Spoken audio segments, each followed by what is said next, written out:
जय हिंद, नमस्कार, वंदे मातरम। स्वागत है मेरे सभी दोस्तों का स्टडी एग्जाम एकेडमी आप सभी के अपने फेवरेट एजुकेशन चैनल पर। सभी मेरे नौजवान साथी एक बार क्लास में लाइव जुड़ जाएं। दोस्तों, आज की ये क्लास मेवाड़ के इतिहास की अंतिम क्लास होने वाली है।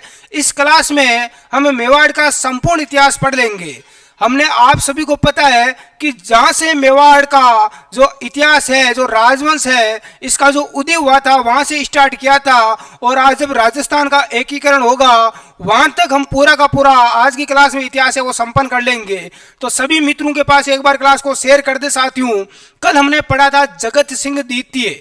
जगत सिंह द्वितीय के समय हुरडा सम्मेलन का आयोजन हुआ था 1734 में, और अब उससे आगे का इतिहास हम पढ़ने वाले हैं। तो सभी मित्र एक बार क्लास में लाइव जुड़ जाएं, देखें। तो साथियों, जगत सिंह के बाद में शासक कौन बनता है, कौन बनेगा, कमेंट करके बताओ। देखें, बिल्कुल जगत सिंह द्वितीय के बाद में उसका उत्तराधिकारी बनता है राज सिंह द्वितीय। जगत सिंह का उत्तराधिकारी बनता है राज सिंह द्वितीय। इसका इतिहास में कुछ ऐसा है नहीं जो हम पढ़े।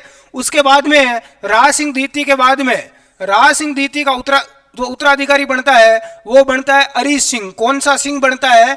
अरी सिंह। अब हम अरी सिंह के बारे में थोड़ा पढ़ेंगे, ठीक है। अरी सिंह के बारे में थोड़ा ध्यान रखना। अरी सिंह का जो शासनकाल है वो 1761 से लेकर 1773 तक रहा। कब तक रहा? 1761 से लेकर 1773 तक इसका शासनकाल रहा। अरी सिंह ने रसिक चमन ग्रंथ लिखा था। कौन सा ग्रंथ लिखा था? रसिक चमन ग्रंथ। ये ग्रंथ भी ध्यान रखना। आगे बात करें तो दुश्मन भंजन तोप इनके काल में निर्मित की गई। अरी सिंह के काल में कौन सी तोप का निर्माण किया गया? तो ध्यान रख लेना, दुश्मन भंजन तोप। कौन सी? दुश्मन भंजन। तो ये चीजें हैं जो हमें अरी सिंह के बारे में ध्यान रखना है। तो एक बार आप सभी यहां तक उतारें, अरी सिंह तक। अरी सिंह तक एक बार आप उतार लें 2 लाइन, फिर हम आगे बढ़ते हैं अगले शासक के बारे में। आगे हम बात करते हैं थोड़ा और। एक बार आप रोक कर नोट कर लें सभी साथी। दोस्तों, आगे देखते हैं। अरी सिंह की बात करें साथियों तो इसने एक बटालियन बनाई थी जिसका नाम है अरी बटालियन। कौन सी बटालियन है? अरी बटालियन। गुरुजी, अरी सिंह ने अपने नाम पर एक बटालियन बनाई, उस बटालियन का नाम था अरी बटालियन। अब बहुत सारे साथी पूछेंगे कि सर ये अरी बटालियन क्या है?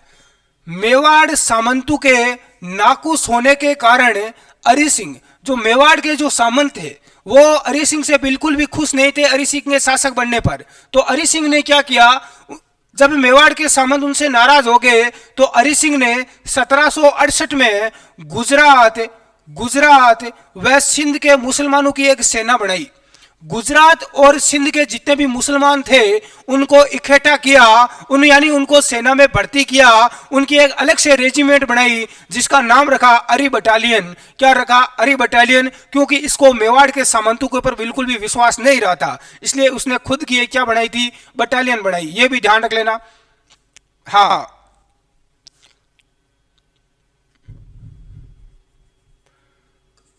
आगे बात करें तो कोटा के झाला जालिम सिंह को शरण देकर चित्ता खेड़ा की इसने जागीर दी। कोटा के जो झाला जालिम सिंह है इसको इन्होंने शरण दी थी। 1773 में शिकार के दौरान जब ये शिकार खेल रहे थे तो शिकार खेलते समय बूंदी के शासक अजीत सिंह ने अरी सिंह की क्या कर दी? हत्या कर दी। तो यह जो अपना इतिहास था वो अरी सिंह का था।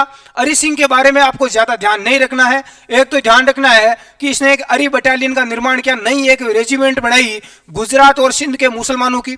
दूसरी बात यहां पर ध्यान रखना कि अरी सिंह ने एक ग्रंथ लिखा था जिसका नाम था रसिक चमन, और इसके काल में दुश्मन भंजन तोप का निर्माण किया गया। ये चीजें आप ध्यान रख लेना अरी सिंह के बारे में। अब अरी सिंह के बाद में अगला शासक बनता है मेवाड़ का हमीर द्वितीय। कौन बढ़ता है? हमीर द्वितीय। एक बार इतना आप उतारे हैं।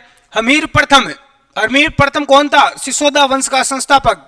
सिसोदिया वंश का संस्थापक था हमीर सिसोदिया, मेवाड़ का उद्धारक जिसे हम कहते थे। अब अगला शासक बनेगा हमीर द्वितीय। तो हम इतिहास पढ़ेंगे हमीर द्वितीय का। तो एक बार आप इतना उतार लें, अरी बटालियन के बारे में स्क्रीनशॉट ले लें। उतार लिया होगा आशा करता हूं।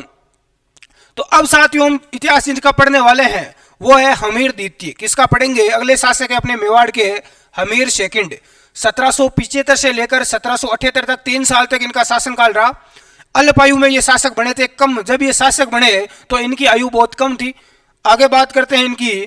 तो जब इनकी आयु कम थी तो ये क्या राजकाज संभाल पाएंगे, क्या राजकार्य संभाल पाएंगे कि गुरुजी ये राजकार्य नहीं संभाल पाएंगे? तो कोई ना कोई इनका संरक्षक रहेगा। तो ध्यान रखना, अमरचंद बेड़वा की देखरेख में इनका राजकार्य का संचालन किया गया। अब राजकार्य का संचालन किसके द्वारा किया गया? अमरचंद बेड़वा के देखरेख में। बागौर की हवेली का निर्माण उदयपुर में करवाया। ध्यान रख लेना, यदि आपको पूछे कि सबसे बड़ी जो पगड़ी है वो कहां पर रखी गई है, सबसे बड़ी पगड़ी बागौर की हवेली उदयपुर में रखी गई है। इसका निर्माण इन्हीं के काल में हुआ था। ध्यान रख लेना, हमीर द्वितीय के काल में बागौर की हवेली का निर्माण किसने करवाया? हमीर द्वितीय ने। अगली बात करें तो 1986 में इस हवेली को पश्चिम सांस्कृतिक केंद्र बनाया गया। ठीक है, पश्चिम सांस्कृतिक इसको केंद्र बना दिया गया 1986 में। और हमीर द्वितीय की जो मृत्यु है वो 1778 में हो गई। 1778 में कम आयु में इनकी क्या हो जाती है? मृत्यु हो जाती है। तो ये अपने हमीर है, ज्यादा कुछ है नहीं। एक दो चीजें हैं कि बागौर की हवेली का निर्माण हुआ था, ये चीज आप ध्यान रख लेना। बाकी एग्जाम में इससे रिलेटेड कोई प्रश्न आता नहीं है, तो एक बार इतना उतार लो। बिल्कुल आज कंप्लीट कर देंगे हम मेवाड़ का इतिहास। फिर अगला हम इतिहास कौन सा पढ़ें आप कमेंट करके बता सकते हैं। हाँ, कमेंट करके बता दो कि हम अगला कौन सा इतिहास पढ़े हैं। नेक्स्ट अगला देखते हैं दोस्तों। अगला जो मेवाड़ का शासक बनता है वो शासक कौन बनता है गुरुजी? अगला जो हमारा शासक बन रहा है वो बन रहा है राणा भीम सिंह। कौन बनेंगे? राणा भीम सिंह 1778 में बनेंगे और 1828 तक रहेंगे। इनका इतिहास काफी अच्छा है, पढ़ने लायक है और आपको पढ़ना ही पड़ेगा क्योंकि यहां से एग्जाम में प्रश्न है वो पूछा जाता है। सबसे पहले बात करें तो 1818 में, सबसे पहले 1818 में अंग्रेजों के साथ आश्रित पार्थक्य की संधि करने वाला मेवाड़ का प्रथम शासक, यानी अंग्रेजों की गुलामी स्वीकार करने वाला मेवाड़ का प्रथम शासक कौन है? तो ध्यान रख लेना, भीम सिंह है। कौन है? भीम सिंह। भीम सिंह ने अंग्रेजों के साथ में क्या कर ली है? संधि कर ली है 1818 में। दूसरी, कर्नल जेम्स टोड इनके काल में पॉलिटिकल एजेंट यानी पीए का पूरा नाम क्या होता है? पॉलिटिकल एजेंट बनकर 1818 में उदयपुर आए थे। यह चीज आप ध्यान रख लेना। कर्नल जेम्स टोड, जिन्हें राजस्थान इतिहास का जनक कहा जाता है, राजस्थान इतिहास का पिता कहा जाता है, ये किसके शासनकाल में सबसे पहले पॉलिटिकल एजेंट बनकर उदयपुर आए थे? तो भीम सिंह के काल में। यह ध्यान रख लेना। कर्नल जेम्स टोड ने कहा कि मेवाड़ का राज कार्य चलाने के लिए इन्हें कोटा के जालिम सिंह से पैसे लेने पड़ते हैं। यह चीज क्या एग्जाम में पूछी जाती है? बिल्कुल पूछी जाती है कि ये कर्नल जेम्स टोड ने किस शासक के बारे में यह कथन कहा था कि इनको राजकार्य चलाने के लिए कोटा के जालिम सिंह से पैसे लेने पड़ते हैं? तो कौन है? राणा भीम सिंह है। क्योंकि इस समय क्या हुआ था दोस्तों? मेवाड़ की जो आर्थिक स्थिति है वो बहुत कमजोर हो चुकी थी, तो राजकार्य चलाना बहुत ही मुश्किल हो गया था, तो इनको पैसे उधार लेने पड़ते थे, ऐसी इनकी हालत हो गई थी। तो यह चीज आप ध्यान रख लेना भीम सिंह के बारे में। उतार लो एक बार। एक चीज जो एग्जाम में सबसे ज्यादा पूछी जाती है, ध्यान रख लेना कौन सी चीज है कि अंग्रेजों के साथ सबसे पहले आश्रित पार्थक्य की संधि करने वाला मेवाड़ का शासक भीम सिंह है 1818 में की। कर्नल जेम्स टोड इनके काल में पॉलिटिकल एजेंट बनकर उदयपुर आए थे। कर्नल जेम्स टोड ने इनके बारे में क्या कहा था कि राजकार्य चलाने के लिए कोटा के जालिम सिंह से इन्हें क्या लेने पड़ते हैं? पैसे उधार लेने पड़ते हैं। ऐसी स्थिति हो गई है। किसकी हो गई है? मेवाड़ के शासकों की हो चुकी है। बिल्कुल उतार लिया होगा आपने। आगे बढ़ते हैं, ज्यादा समय नहीं लूंगा, आप रोकर उतार लिया करो। आगे बात करें भीम सिंह की, तो भीम सिंह ने उदयपुर राज्य का राजकोष इंदौर के सेठ जोगरमल को सौंप दिया, क्योंकि यहां पर राजकोष वगैरह वैसे ही खाली हो चुका था, इनके पास कुछ ऐसा था नहीं। आगे बात करें तो किशन आडा ने भीम विलास ग्रंथ की रचना की इनके काल में। इनके काल में भीम सिंह के नाम पर भीम विलास ग्रंथ की रचना किसने की थी? किशन आडा ने की। पिछोला झील कहां पर है? उदयपुर में है। पिछोला झील के किनारे पद्मेश्वरी शिवालय का निर्माण करवाया, यह भी आप ध्यान रख लेना। और इनके समय कृष्णा कुमारी विवाद हुआ था, यह सबसे ज्यादा महत्वपूर्ण है। और ये अभी हम पढ़ेंगे कृष्णा कुमारी विवाद क्या है, यहां से प्रश्न पूछा जाता है। यह कृष्णा कुमारी भीम सिंह की पुत्री है, ठीक है, इसके बारे में अभी डिटेल से पढ़ेंगे। अब भीम सिंह की मृत्यु कब हुई? 30 मार्च 1828 को भीम सिंह की क्या हो जाती है दोस्तों? गुरुजी मृत्यु हो जाती है। राम नाम क्या हो जाता है? सत्य हो जाता है। तो ये थे भीम सिंह के बारे में, इतना उतारो। अब हम पढ़ेंगे कृष्णा कुमारी विवाद क्या है। एक बार आप इतना उतार लें, फिर हम डिटेल से पढ़ेंगे अच्छे ढंग से।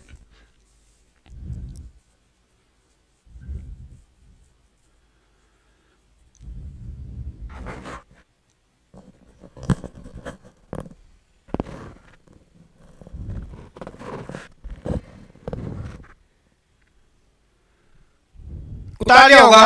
आगे देखते हैं। अब दोस्तों देखते हैं कृष्णा कुमारी विवाद है क्या। कृष्णा कुमारी विवाद है क्या, क्या गुरुजी एग्जाम में पूछा जाता है? अरे कितनी बार पूछा जा चुका है कृष्णा कुमारी विवाद। ये कृष्णा कुमारी कहाँ की राजकुमारी है? मेवाड़ की। कृष्णा कुमारी मेवाड़ की राजकुमारी है, ठीक है। अब होता है क्या है, अब होता है क्या है, ध्यान रखना दोस्तों। एक तरफ अपना मेवाड़ है, कौन सा है? मेवाड़, ठीक है। दूसरी तरफ मेवाड़ के पास में कौन सी रियासत है? मारवाड़। कौन सी रियासत है? मारवाड़। और पास में कौन सी है? जयपुर। कौन सी रियासत है? जयपुर। तो ये तीनों रियासतें आप ध्यान रख लेना, मेवाड़, मारवाड़ और जयपुर, ठीक है। ये गुरुजी तीनों को क्यों याद रखें? क्योंकि तीनों में हुआ था कृष्ण कुमारी विवाद। कैसे हुआ था देखो। अपने मेवाड़ के शासक कौन है? मेवाड़ के शासक है भीम सिंह। मेवाड़ के गुरुजी शासक कौन है? भीम सिंह है, ठीक है सा।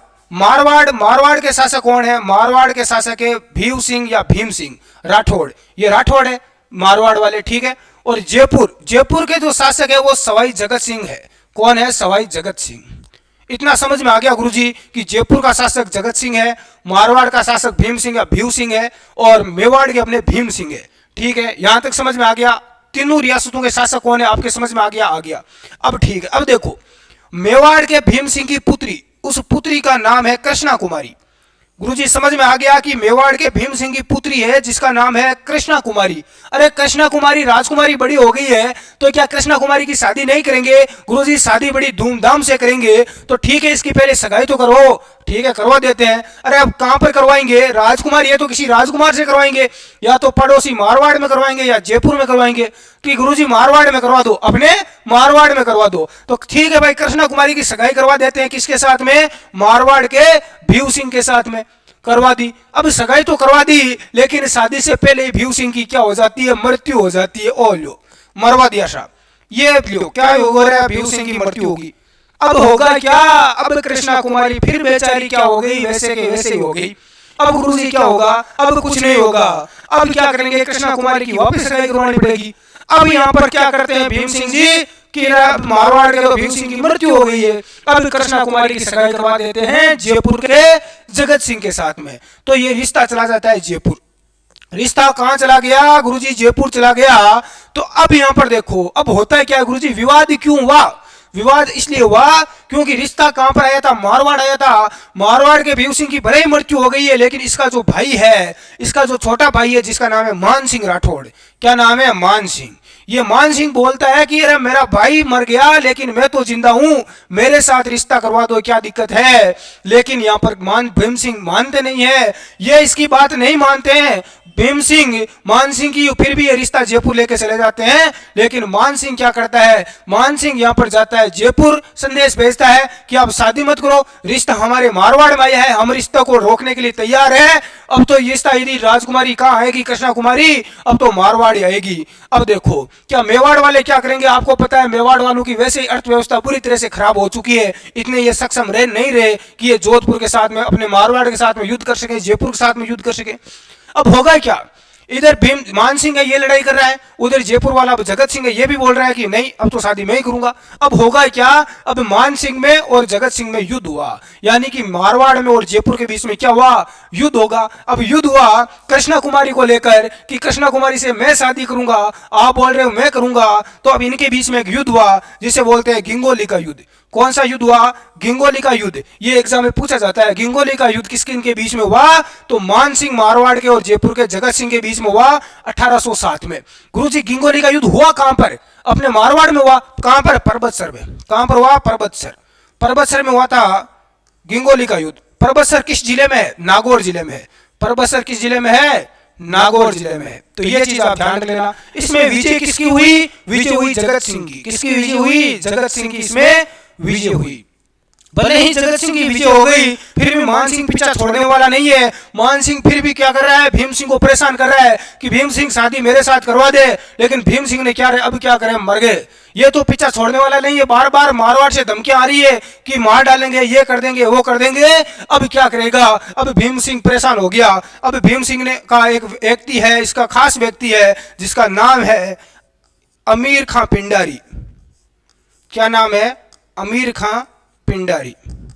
अब अमीर खां पिंडारी क्या बोलता है, अमीर खां पिंडारी भीम सिंह को बोलता है कि क्या करें, इसका एक ही सॉल्यूशन है, ना तो रहेगी बांस और नहीं बजेगी बांसुरी, हम क्या कर देते हैं, कृष्णा कुमारी की हत्या कर देते हैं। तो अमीर खां पिंडारी के सहयोग से कृष्णा कुमारी को जहर दे दिया जाता है और 21 जुलाई 1810 को कृष्णा कुमारी की बेचारी की क्या हो जाती है, मृत्यु हो जाती है। तो ये कृष्णा कुमारी विवाह था जो एग्जाम में यहां से कैसा भी घुमाकर प्रश्न आपको पूछा जा सकता है। मैंने आपको सारी डिटेल, सारी जानकारी देने की पूरी कोशिश की। आशा करता हूं कि आपके ये डिटेल समझ में आई होगी। तो एक बार आप नोट कर लें दोस्तों। हाँ, ये जैसे जैसे नोट कर लें आपके समझ में आ गया होगा। कृष्णा कुमारी विवाद हुआ था मेवाड़, मारवाड़ और जयपुर के बीच में। मेवाड़ के शासक भीम सिंह थे, मारवाड़ के शासक कौन थे, भीम सिंह थे। भीम सिंह भी मिलता है कहीं पर नाम। जयपुर के सवाई जगत सिंह थे। गिंगोली का युद्ध हुआ मारवाड़ और जयपुर के बीच में। गिंगोली का युद्ध 1807 में हुआ परबतसर नागौर जिले में। विजय जयपुर का सवाई जगत सिंह रहा। समझ में आ गया होगा आपके, उतार लिया होगा आपने रोकर, मैं आशा करता हूं दोस्तों। हाँ उतार लो, मैं कुछ समय दे देता हूं आपको।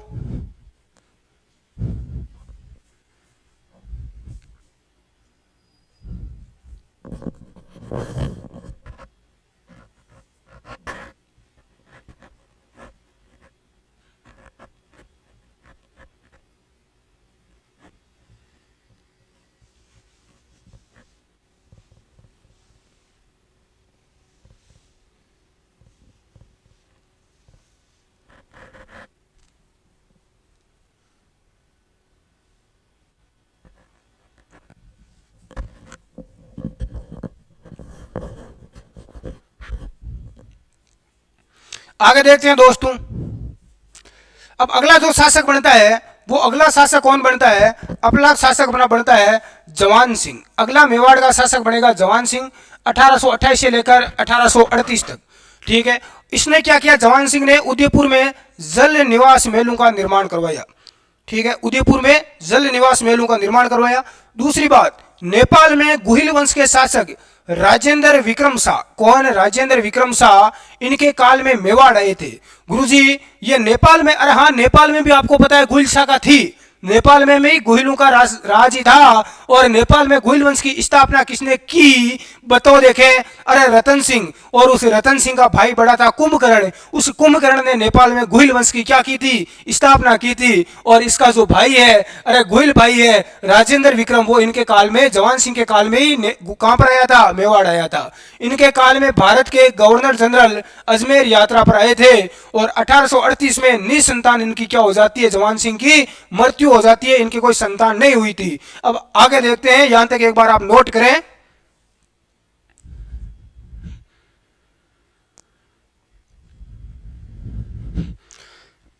अगला शासक देखते हैं। अगला शासक बनता है अब सरदार सिंह। सरदार सिंह शासक बनता है अगला। 1838 से लेकर 1842 तक शासक रहा। बागोर, बागोर का एक सामंत था शिवदान। उस शिवदान सिंह का ये पुत्र था। ठीक है, क्योंकि आपको पता है जवान सिंह की जो मृत्यु हो गई थी वो निसंतान हो गई थी, इनके कोई संतान थी नहीं। तो फिर बाद में किसको शासक बनाया गया, बागोर के सामंत शिवदान सिंह के पुत्र को शासक बनाया गया। इनके काल में मेवाड़ भीलकोर का गठन हुआ। ध्यान रख लेना, स्टार लगा लेना। और कब हुआ, 1841 में। 1841 में मेवाड़ भीलकोर की स्थापना हुई। कहां पर हुई गुरुजी, इसका मुख्यालय कहां पर रखा गया, खेरवाड़ा। और खेरवाड़ा कहां पर है, उदयपुर में है। कहां पर है, उदयपुर में। तो उदयपुर में इसका मुख्यालय रखा गया। किस शासक के काल में मेवाड़ भीलकोर का गठन हुआ, तो सरदार सिंह के काल में। कब हुआ, स्थापना कब हुई मेवाड़ भीलकोर की, 1841 में। इसका मुख्यालय खेरवाड़ा उदयपुर रखा गया। तो ये चीज आप ध्यान रख लेना, काफी महत्वपूर्ण रहेगी। और 1842 में सरदार सिंह की क्या हो जाती है, मृत्यु हो जाती है। और यहां तक आप उतारें। सरदार सिंह के बाद में शासक बनता है स्वरूप सिंह। और ये इसका इतिहास हमें पढ़ना ही पड़ेगा। स्वरूप सिंह शासक बनेगा 1842 से लेकर 1861 तक ये शासक रहा था। ये सरदार सिंह का दत्तक गोद लिया हुआ पुत्र था। सरदार सिंह के भी कोई पुत्र नहीं हुआ, फिर स्वरूप सिंह को इसने क्या ले लिया, गोद ले लिया। तो ये स्वरूप सिंह का दत्तक पुत्र था। सरदार सिंह का दत्तक पुत्र था स्वरूप सिंह। तो ये चीज आपको ध्यान रखना है। एक बार आप इतना उतारे देखें, फिर हम आगे बढ़ते हैं। इतना नोट करें दोस्तों एक बार आप।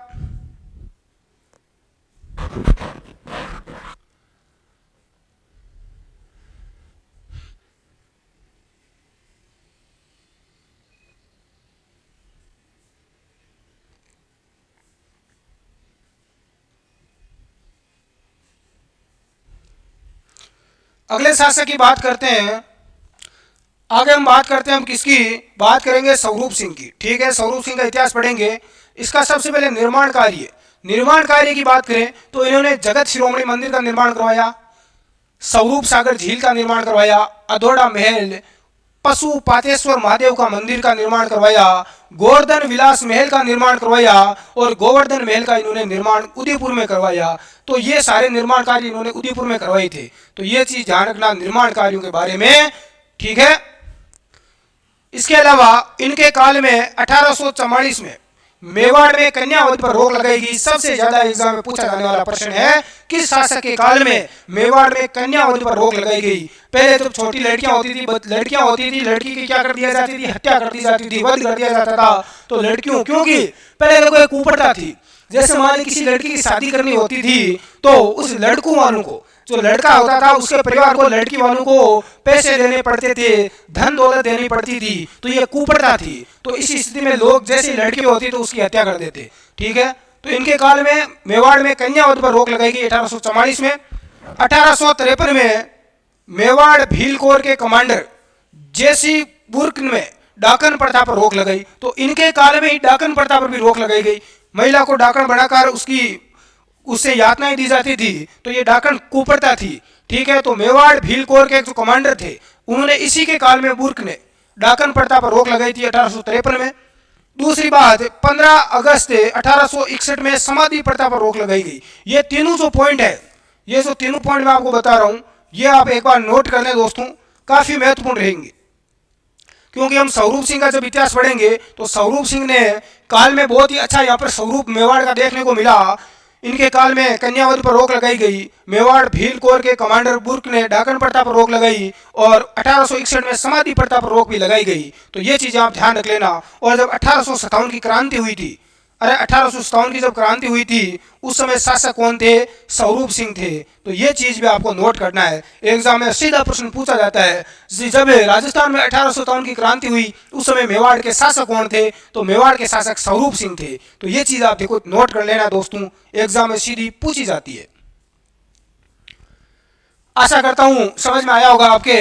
स्वरूप सिंह का इतिहास पढ़ रहे हैं और कुछ 3-4 महत्वपूर्ण टॉपिक है, बिंदु है जिनको हमें नोट करना है। उतार लिया होगा आपने, रोक कर उतार लिया करो ताकि समय की हमारी बचत हो सके। आगे देखते हैं, 1857 की क्रांति के समय मेवाड़ के पॉलिटिकल एजेंट कौन थे, मेजर सोवर्स थे। कौन थे, मेजर सोवर्स। और अन्य अंग्रेजों को पिछोला झील स्थित जग मंदिर में इन्होंने शरण दी थी। जब अंग्रेजों की 1857 की क्रांति के समय हत्या की जाने लगी, अंग्रेजों के जो परिवार थे उनकी हत्या की जाने लगी क्रांतिकारियों के द्वारा, तो ऐसी स्थिति में स्वरूप सिंह ने अंग्रेजों की सहायता की थी, ये ध्यान रखना। और अंग्रेजों जो पॉलिटिकल एजेंट था वो था मेजर सोवर्स। और अन्य जितने भी अंग्रेज थे उनको पिछोला झील में जो जग मंदिर है, इस जग मंदिर में शरण दी थी। ठीक है, स्वरूप सिंह ने, ध्यान रखना। इसके अलावा स्वरूप सहित चांदी के सिक्के भी इन्होंने चलाए और 1861 में इनकी क्या हो गई, मृत्यु हो गई। नोट, स्वरूप सिंह की मृत्यु पर पासवान, इनकी जो पासवान थी जिसका नाम था एंजाबाई सती हुई थी। ये दोस्तों आप स्टार लगा लो, ये क्या लगा लो, स्टार लगा लो। ये मेवाड़ की अंतिम सती महिला थी, स्वरूप सिंह की पासवान पत्नी एंजाबाई। ठीक है, ये एंजाबाई मेवाड़ की अंतिम सती महिला है। यदि आपको पूछे कि मेवाड़ की अंतिम सती तो कौन थी, तो ध्यान रख लेना एंजाबाई थी, स्वरूप सिंह की पत्नी। तो ये चीज आप नोट कर लो, मेवाड़ की अंतिम सती।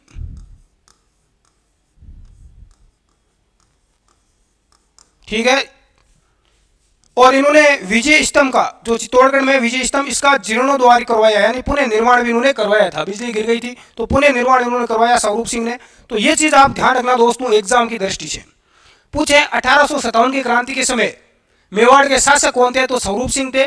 और इसके अलावा स्वरूप सिंह की मृत्यु पर उनकी जो पासवान थी जिसका नाम था एंजाबाई, वो सती हुई थी और ये मेवाड़ की अंतिम सती थी, ध्यान रख लेना। इसके अलावा विजय स्तंभ का इन्होंने जीर्णोद्धार भी करवाया, पुनः निर्माण इन्होंने करवाया। तो ये चीज आप ध्यान रख लेना स्वरूप सिंह के बारे में।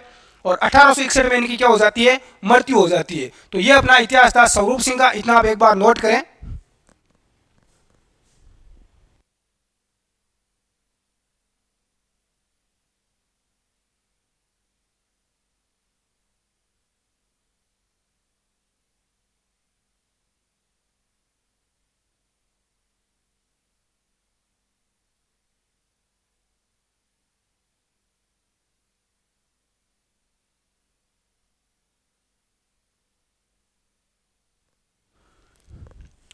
नेक्स्ट आगे देखते हैं दोस्तों, अगला शासक बनता है, वो बनता है शंभू सिंह। कौन बनता है? मेवाड़ का अगला शासक शंभू सिंह 1862 से लेकर 1874 तक शासक रहा।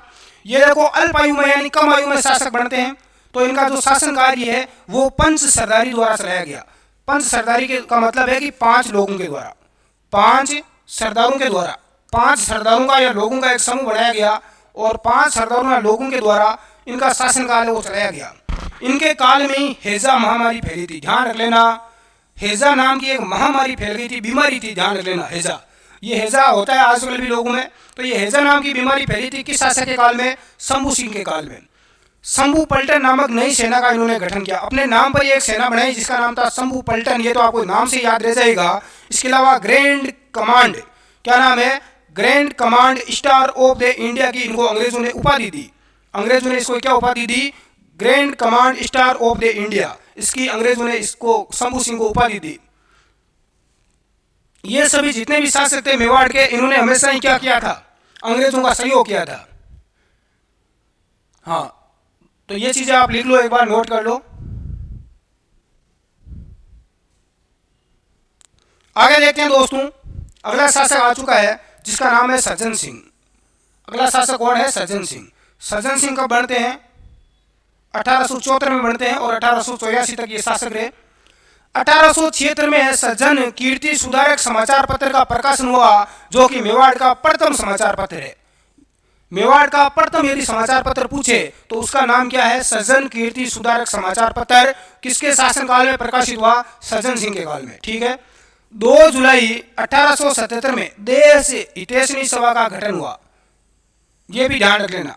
देश हितैषणी सभा का गठन किसके काल में हुआ? सज्जन सिंह के काल में हुआ था, 1877 में। इसके अलावा जो न्यायिक मामले है, न्यायिक यानी लोगों का न्याय करने के लिए, एक तरफ से आप कोर्ट बोल सकते हैं, तो न्यायिक मामलों हेतु इजलास सभा का गठन किया गया। कौन सी सभा का? इजलास सभा का गठन हुआ। 1880 में महेंद्र राज सभा का भी गठन किया गया। ये भी एक न्यायिक सभा थी, यानी लोगों का न्याय करने के लिए। ठीक है, सजा वगैरह सुनाना है, कोई अपराध वगैरह किसी ने कर दिया है तो उसके लिए अलग से पुलिस विभाग का गठन किया गया। ये काफी महत्वपूर्ण है। सज्जन सिंह ने क्या किया? अलग से पुलिस विभाग का गठन किया। तो ये चीज ध्यान रखना सज्जन सिंह के बारे में। किसके बारे में? सज्जन व्यक्ति के बारे में। बड़े ही सज्जन आदमी है और अच्छा काम ही कर रहे हैं, बुरा तो कुछ कर ही नहीं रहे। हाँ, उतार लो एक बार सज्जन सिंह के बारे में, फिर हम आगे बढ़ते हैं। उतार लिया होगा आशा करता हूं। आगे देखते हैं, तो इसका जो प्रथम, सबसे पहले हमने यहाँ पर देखो पढ़ा था कि अलग से पुलिस विभाग का गठन किया। पुलिस विभाग का गठन किया और इसका प्रथम पुलिस अधीक्षक किसको बनाया? रहमान खान को बनाया। किसको बनाया? रहमान खान को बनाया। उदयपुर में सज्जन यंत्रालय की स्थापना की। सज्जन यंत्रालय की स्थापना की। इसके अलावा सज्जन वाणी विलास नामक पुस्तकालय की भी स्थापना की उदयपुर में। उदयपुर में एक पुस्तकालय बनाया जिसका नाम है सज्जन वाणी विलास। दूसरा, सज्जन निवास महल या सज्जन निवास पैलेस का निर्माण भी सज्जन सिंह ने करवाया था उदयपुर में। आपने देखा होगा सज्जन निवास महल या सज्जन पैलेस। इसके अलावा स्वामी दयानंद सरस्वती इन्हीं के काल में उदयपुर आए। ठीक है, उदयपुर आए थे स्वामी दयानंद सरस्वती। किनके काल में आए थे? सज्जन सिंह के काल में। और सत्यार्थ प्रकाश, कौन सा? सत्यार्थ प्रकाश ग्रंथ की रचना की। काफी महत्वपूर्ण रहेगा एग्जाम की दृष्टि से। एग्जाम में कई बार पूछा भी जा चुका है कि स्वामी दयानंद सरस्वती किस शासक के काल में मेवाड़ आए थे, उदयपुर आए थे? तो सज्जन सिंह के काल में आए थे और उन्होंने एक ग्रंथ यहीं पर लिखा था। उस ग्रंथ का नाम है सत्यार्थ प्रकाश। और ये ग्रंथ प्रकाशित कहाँ पर हुआ था? ये प्रकाशित अजमेर में हुआ था। कहाँ पर हुआ था? अजमेर में। तो ये चीज आप ध्यान रख लेना। इसके अलावा गवर्नर जनरल है जिसका नाम है नॉर्थ बुक, ये उदयपुर आए थे इन्हीं के काल में। ठीक है, ये चीज आप उतारो एक बार सज्जन सिंह के बारे में। ये चीजें एक बार आप नोट करें। सज्जन सिंह के बारे में रोक कर सकते हैं आप, मैं टाइम देता हूं आपको थोड़ा।